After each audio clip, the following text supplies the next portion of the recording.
Welcome back. I'm David Knight, and joining us on the phone now is Ammon Bundy, son of Cliven Bundy. And of course, he and his brother and his father and many others have been suffering as political prisoners. We had a turnaround in that case. We were following it for quite some time. We had Sherry Duvally, who is reporting on site there every day of the trials, and we were getting updates from her as this is going on. And we're very happy to see that they are out, but there are still people who are in prison who have been convicted and who have not had their convictions overturned. And that's what Ammon Bundy is joining us today to talk about. But we also want to find out how they are doing and find out how his father is doing. The brutal treatment that they had there is another part of this story, the long time that they were held in prison as political prisoners, the harsh treatment that they went through.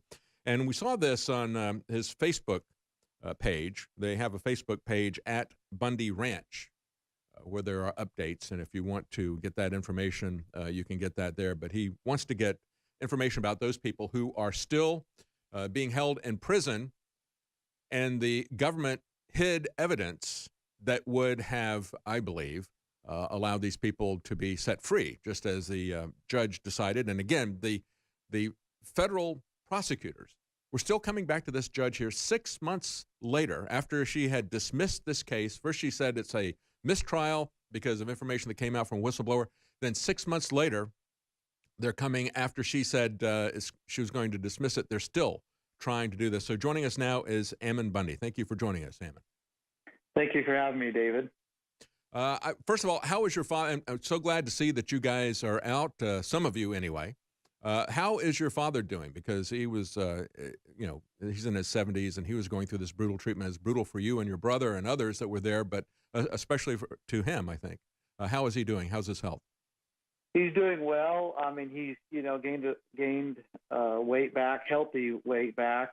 He got down to skin and bones in there in prison, and he's back to working. He loves to work, and he's working on that ranch. And he's 74 years old, and he works like he's 45 years old. So I got to give it to him. I hope I could do that when I'm his That's age. Great. Yeah, hard work has been the thing that helped him to get through that ordeal. How long were you held in prison before the trial? Nearly 2 years. We were held in there. Much of it was in solitary confinement.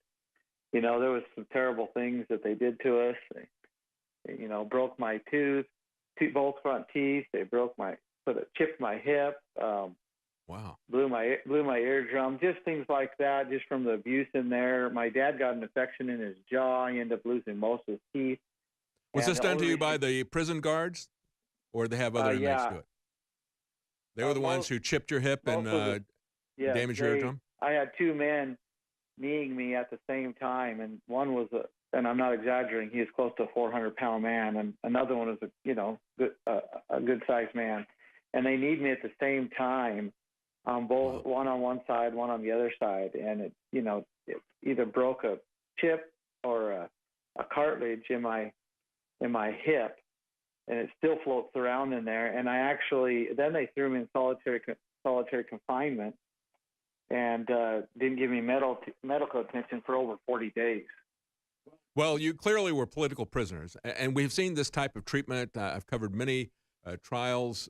We have the case of Ross Ulbricht that they have now got serving multiple life sentences because he was running a website, and they had criminal agents involved in his case. Once they have a situation where somebody is doing something that they want to shut down that activity and make an example of people, that's when you see this type of action taken against people, the extreme punishment, the harsh treatment, keeping people in jail and hiding information from jurors that would release other people. I know that's what you want to talk about first, so let's go to that right now, because there was a previous trial to this one where you had a hung jury, and it was in the course of this second trial, correct me if I'm wrong, that you had whistleblower information that showed that the FBI and the BLM and the Department of Justice were lying about things, that they were hiding information. And I think that was what turned the hand of Judge Navarro, wasn't it? Because she'd presided over these other cases where people are now currently in prison, right? Yes, that's correct. So there was a first trial, and so there was 29 altogether. and they broke us up into multiple trials. The first trial, they did not allow any of the Bundy family to be part of that. They were just people that came to support and help our family.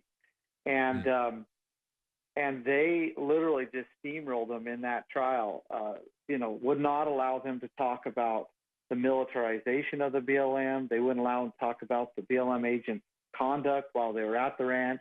And I'm talking about, the gang beating of my brother when he was just trying to film them, body slamming of my Aunt Margaret, the killing of the cattle and digging mass graves and leaving the baby cow out in the desert just to die. They didn't let. And that's why we went there to cover it, because we felt that they were on the verge of setting up another Ruby Ridge or a Waco or something. They were getting so aggressive and violent with people. That's why we went out there to try to shine some light on that and make sure that that didn't happen. And I was there, and I know that the people who were protesters there, they were not aggressive. It was the people with the federal government that were aggressive. The other people that were there were peaceful protesters. Yeah, they actually reached out to our family with a liaison for the BLM, and they told us in that conversation, it was about a 45-minute conversation, but the agent speaking to my brother said that if we resisted in any way, this would be another Waco or Ruby Ridge. And then later on in the conversation, he says, they will kill you. And so absolutely. And there was tremendous misconduct that was going on, with the BLM. For example, like underneath the wash there, you were down there, you were covering it. Yeah. They were fully militarized, pointing their weapons at us. And then some of the things they were saying were things like this, and this was caught on body cam and dash cams, things like, "Mother effer, you come find me and you'll have hell to pay." Or, quote, "This is a shoot first and ask questions later situation." And then one BLM agent, speaking of a man with a dog among the protesters, says, "Shoot the effing dog first." And then another agent says, speaking of an overweight woman, says, "Shoot her right in the effing forehead." And then they all start laughing. And later on, they said that under this situation, they were in tremendous stress and they were afraid for their life. Well, they were pointing the guns at the people and laughing and saying these comments. And they were on the loudspeaker, the bullhorn, telling us to go back. They were going to use lethal force and so forth. There's a Fox News reporter who was there, and he was very afraid. He was trying to get over to their side, and as he was walking towards them, they were making threats against him. I've got video footage of him pulling up his shirt and saying, "Look, I've got nothing except a video camera. Don't shoot me. Don't shoot me." I mean, clearly he thought they were going to shoot him. We had some people that were up on the bridge who were not down there at the wash saying, "Oh, that's not happening." No, it was happening. You were there. I was there. We heard that. I didn't hear what they were saying on the body camera, but it was touch and go there for a while. And I had some individuals down there who were former law enforcement who said, we need to get as many people down here because they're getting spooked and they're going to start shooting. That was really what we thought was going to happen. When we come back, we're going to talk about the people who are still in jail and what needs to be done to get them out. Stay with us. We'll be right back with Ammon Bundy. Welcome back. I'm David Knight, and we're talking to Ammon Bundy. We just had, again, on Tuesday, we had prosecutors, federal prosecutors, still trying to come after the family after the judge there dismissed the case back in January. And what she said, I'll repeat this again, Judge Navarro dismissed the conspiracy charges against the four men on trial. And of course, that was Ammon Bundy, Ryan Bundy, Cliven Bundy, and another individual, saying the prosecutors had acted, this is the judge's words, with prejudice throughout the trial. She said the court's findings of outrageous government conduct was not in error. On the contrary, a universal sense of justice was violated by the government's failure to provide evidence that is potentially exculpatory. In other words, would show that they are innocent. And she said they didn't bring any new arguments. They just keep coming back after this. And this is the relentless persecution and hatred that was evident by the BLM before this happened. And these people were political prisoners, as you heard some of the stories, and Ammon just touched on some of the abuse that happened there. Violently attacked and imprisoned by their jailers, held for 2 years before they could get a trial. As things were building to a head there before the standoff, everybody knew that they were building for violence. They had set up sniper areas that were there at the time that I was there, and talk about murdering the people there. And of course, they eventually did kill Lavoy Finicum. This is not just threatening talk from these people. They actually did eventually murder someone who was doing a protest. But I want to get some facts about the cover-up, because we've still got people who are in jail. We still got the prosecutor still trying to come after these individuals, where the judge shut this down. The judge's hand was forced by a BLM whistleblower who exposed information, because the judge was complicit in this cover-up in the previous trials. There was a previous trial of these 4 individuals, and there was a previous trial of a lot of others. Some of them are now in jail. So, Ammon, tell us some of the details, some of the information that needs to get out to the public that is still not getting out to the public, that would release the individuals who are in jail. Tell us some of the things that they did. Okay, so again, in their trial, the first trial, they would not allow them to, again, talk about the BLM conduct, the BLM abuse. They wouldn't let them talk about the snipers. They would not let them talk about the militarization of the BLM, all the things that brought these good men to the ranch. They would not allow them to talk about it. But in specific, they would not allow them to talk about the snipers. And the prosecutors actually lied and tried to cover up that there was even snipers at the Bundy Ranch. And let me give you some actual quotes from their words. So Stephen Myrie and Nadia Ahmed, who are the U.S. prosecutors on this case, they said in the indictment, so they said this, quote, Bundy family members, particularly wife Carol, broadcasted messages and images into cyberspace, falsely depicting BLM law enforcement officers as snipers and claiming that the BLM was using military-like force to threaten them and confine them to their ranch. This propaganda and more like it spread quickly through cyberspace.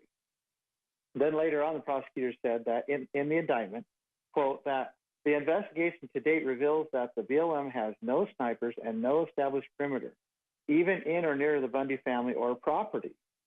Now, David, that that's a lie, right? Oh, yeah. They had... You saw them, probably. Yeah, that's right. We saw them. We didn't get film of them, but we saw them. And we had people that were telling us, hey, we dumped some stuff into their foxhole, their sniper nest. We dumped some stuff there last night when they were gone. But, yeah, it was happening. It was there all the time. And they said that we made this all up and that we spread it all throughout the, social media to incite the people to come, that this was, that there was no BLM snipers and that we made it all up and that it was propaganda. That's what they told the grand jury. That's why the grand jury indicted us in the first place, because they said that we made this whole thing up about the BLM being militarized and having snipers on the hill and surrounding the home. And then at the standoff, the fact that you had people who had firearms on their horse or firearms on their hip or whatever, which is legal to do that, not pointing them at the BLM as the BLM was pointing their weapons at us and threatening to fire. They showed that one picture of the guy that was up on the bridge down behind the concrete, not clear who he's pointing at, but there was an individual who took that picture, and when they asked him at the trial, there's that picture. When they asked him at the trial, where were you? Well, he was crouched down. See the people crouched down? Who are they afraid of? Are they afraid of this guy with the rifle, or are they afraid of the other people that are down there that are threatening to shoot people? And they wouldn't allow them to, they shut down the lawyer, didn't they, Ammon, when he said, well, who were they hiding from? Oh, you can't talk about that, because the obvious answer to that was they were hiding from the BLM. Yeah, they wouldn't let them talk about anything that the BLM was doing. They wouldn't let them, say that there was literally, 30, 40 BLM agents with rifles pointing guns at them. Yes. And, there's some very interesting facts. In fact, that was not allowed in the trial. One of them that you just brought up, that individual pointing that rifle, the FBI went up there and did an investigation on it. So we're talking about the FBI, actually. And they said that there would be no way to determine that he was pointing that rifle at a federal agent. And they also determined that there was no way that he would have been able to point that gun through that barricade like that was in the direction of the BLM officers. But they wouldn't allow that in the trial. Wow. See, that's amazing. I mean, that's what they wouldn't allow. Now, back to the snipers and them saying that it was us that brought this all, that we were spreading propaganda. because David, there was an actual deliberate cover-up by the prosecutors to try to scrub all the evidence of any snipers, BLM snipers. And let me just tell you about one. So in a 302 report drafted by an FBI agent, that's basically FBI's report, Agent Brunk from the BLM report the following, quote, on April 6th, Brunk observed the confrontation between law enforcement officers and Ryan and Dave Bundy. Brunk was acting as a spotter observer for a BLM sniper. So that's what he says in his own report. And nearly a year later, Steve Myrie, who was the U.S. prosecutor and on this case, he calls Agent Brunk back in to change his report. And it literally says, the new report said the following. After reviewing the SD 302 report, that's the FBI report, Brunk made the following clarification. In paragraph 3, Brunk advised that he never acted as a spotter observer for a BLM sniper, nor did he ever tell the FBI that he acted as a BLM spotter observer for a BLM sniper during his original interview.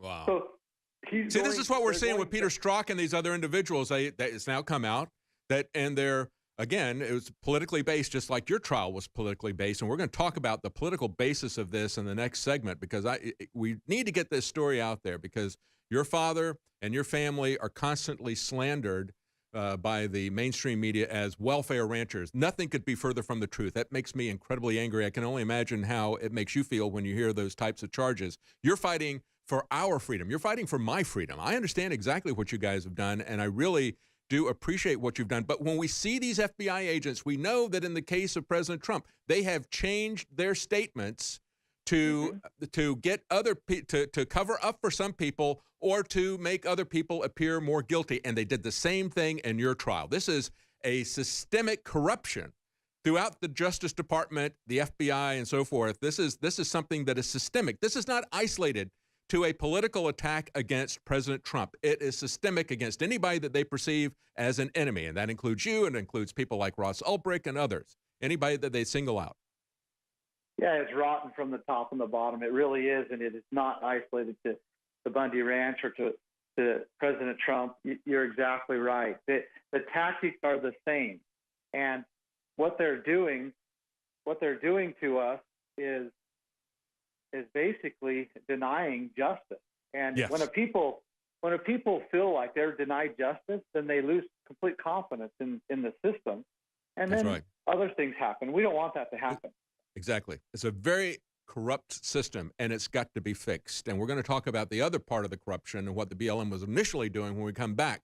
But we also have specific plans about how to help these people in prison. We'll talk about that as well. Ammon, let's talk a little bit about Todd Engel, Greg Burleson, still in jail, even though they pulled the same stuff with them that they pulled with you, but the whistleblowers' information broke when you guys were in the middle of your second trial. But these guys were convicted, railroaded through the system, and they are still in jail. What can be done about that? Well, David, the judge clearly has acknowledged. She acknowledged it in our trial. She said when all this stuff was uncovered, because the prosecutors were lying to the court as well. When all this was uncovered, she said men have been convicted because of this information that was withheld. Well, we thought when she said that, then this whole case is blown up. Even the previous trial, those who were convicted, of course, because all of this is applicable to both trials and to all the defendants. But they're still in there. They've been in there for 7 months. So that's my problem, David. Here we got a judge who is acknowledging misconduct, cover up, and yet we still have men in prison. Why has she not released them? That's an injustice in itself. Does she have the power to do this, or is this something that the Justice Department has to do? Because they came after her again 6 months after she declared a mistrial and tried to get her to overturn that. Does she have the power to overturn their convictions? Yes. I'm sorry I interrupt you, but she has jurisdiction and just has set on the motion to dismiss. She's just sat there on them and has not ruled. So she has full power and jurisdiction to release these men and has not done it. See, that's the thing. We've seen the way that she conducted your previous trial before this one, and the way she conducted their trial. And she was just as politicized as the rest of these people in the Justice Department. She couldn't do anything, in my opinion. Her hands were tied once this whistleblower's information came out, because her her integrity, as well as she could be convicted for the criminal actions if she went on with that in the face of the whistleblower stuff. But she seems to try to be still trying to walk this line to satisfy her political masters and not releasing Todd Engel and Greg Burleson. Yeah, so I'm calling on the grand jury jurors and the trial jurors in their trial, and I want them to come forth, and I want to show them this evidence that was withheld from them, and then publicly ask them if that evidence would have made the difference. Because I believe there's no question. I believe if they would have saw all the things that the BLM agents were doing, the cover-up, the FBI, the snipers, the beating of the people, the plans of conspiracy of what to do with the people. I mean, I believe if they were able to see all that both the grand jury, so the grand jury never would have indicted, and we never would have had to gone through this, and the trial jury in Greg and Todd's trial would have acquitted on all charges. I'm convinced of that. So I want to bring them forth in some type of public setting, show them this information, and then say, how do you feel about this? Was the court just in doing what they did? Were the prosecutors right? And how do you feel that you were deceived? Well, that's very important. And I think the other thing that could happen, too, is I think if we could get a social media campaign going, because President Trump does a lot on social media. He has spoken directly to the public there on numerous issues. There's been several reports and papers that he's considering a pardon of the Hammonds. That's another great injustice that we don't have time to talk about today, but you and Lavoy Finicum and your brother and others went up there to try to draw attention to what was going on there as the federal judge, the federal government went after these individuals for something that was not a crime, that was dismissed by the local people, but they're still in jail as well. But it looks like there's some talk within the Trump administration about a pardon for them. Certainly, if we could get tweets at President Trump or maybe send letters to the White House. Not many people talk about it all the time, but not many people take the time to actually write their government officials. So when you do, you don't have to write a long treatise to lay everything out, because they're not necessarily going to read it, but they are going to log the fact that somebody is concerned about this issue. And this is, they're on this side of this issue, and we've gotten 2,000 letters on this issue. That will get their attention. Don't you agree, Ammon? Yes, it will. I think it's a sad state that we have to go to the President of the United States for all our issues, even inside our little counties. But at this point, that's what we have to do, because he's the one that can relieve us. And so, yeah, and these people need relief. The Hammonds need to go home. A couple days ago, Stephen Hammond marks his 4th year in prison. And they need to go home. It's unjust. And let's talk about this, because you and your family understand the bigger picture. I went to Oregon after Lavoy Finicum was killed. I talked to the people that you were all on your way to. There was a big meeting. Everybody was talking about the land use issues. These are private property rights. They are just as important as the land rights that you have for your home. But these are property rights in the sense that people can have on one piece of property. They can have water rights. They can have grazing rights. They can have lumber rights. They can have mining rights. Everybody can enjoy those rights all on the same piece of property. So it's not like your family is saying, we own all this land. No, but you have certain property rights that are just as important as people's property rights in the suburbs. And if those rights are taken, then they can take people and kick them off in the suburbs. And I've seen that happen in the suburbs in Washington State as well, because they're moving the boundaries of the national parks out there and taking away suburban homes as well. But tell us about the real issue there. It's not just withholding fees. Your father did that in protest of the original problem. Talk about the original problem. So the original problem, or just so you understand, my family's been there for 143 years now.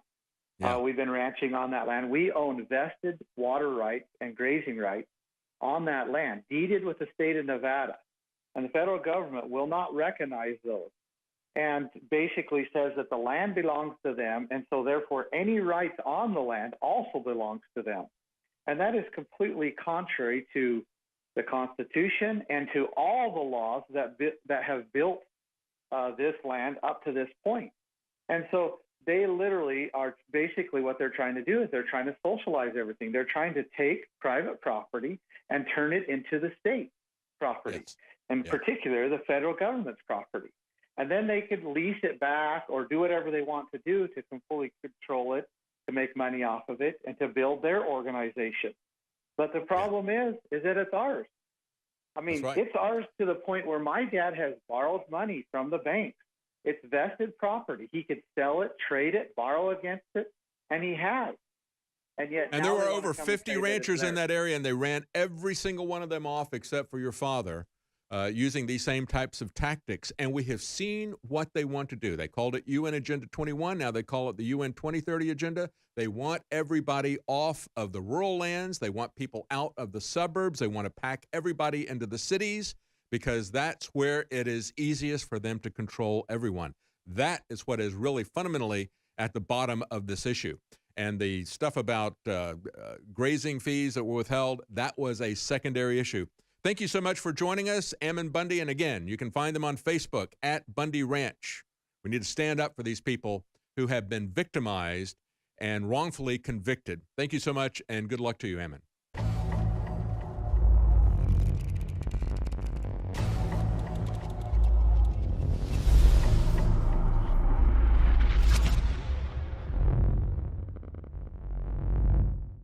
Support good oral health with our one-of-a-kind Super Blue fluoride-free products. InfoWars Life brings you a revolutionary toothpaste blend with iodine and nano silver designed to deliver a powerful clean. Enjoy a minty fresh flavor made with peppermint oil or try our bubblegum flavor. Pair this groundbreaking toothpaste with the Super Blue fluoride-free mouthwash and supercharge your oral health. Our amazing mouthwash features natural oils and ancient ingredients used since Aboriginal and biblical times. Instead of containing fluoride, our Super Blue line is loaded with the good halogen iodine and an array of other beneficial compounds that have been hand-selected for their oral health benefits. Super Blue fluoride-free mouthwash and toothpaste are the first and only to contain all of these natural ingredients: xylitol, nano silver, and iodine. Notice the difference with our Super Blue fluoride-free products. Refresh your breath and invigorate your oral health routine at InfoWarsStore.com. That's InfoWarsStore.com.